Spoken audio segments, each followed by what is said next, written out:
Alright, YouTube, so to make these sliders, you want to cut these sliders open with the serrated knife, and then take your garlic butter, and you just want to butter each side, and then we'll put those in the pan. Alright, so the next step is to put the sliders in the pan, put this on medium, and just keep moving these around. You'll see the butter melt, and you'll see it sizzle.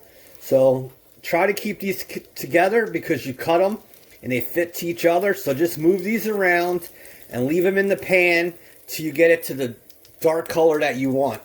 That's a personal preference, so no one can tell you. So just do this, and then the next step will be doing the meatloaf and the mashed potatoes. This is a really easy slider. Alright, so you can see how I toasted these buns, and that shows you how easy it is to do in a pan. You see how this one's darker and this one's lighter. I did them in different shades so you can see, but pick the one that's best for you. So next we're going to do the mashed potatoes and meatloaf, and then it's easy. We just put it together and you have a good meal.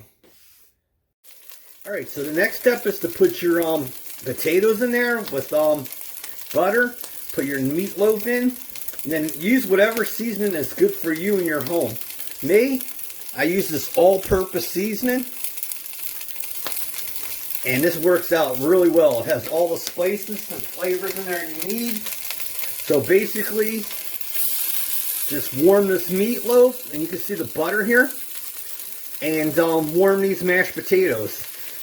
And then we'll be done in a couple minutes, since this is leftovers, and we'll put it on the sliders and eat. Alright, so we cooked the meatloaf, and we're just going to throw the meatloaf on these sliders.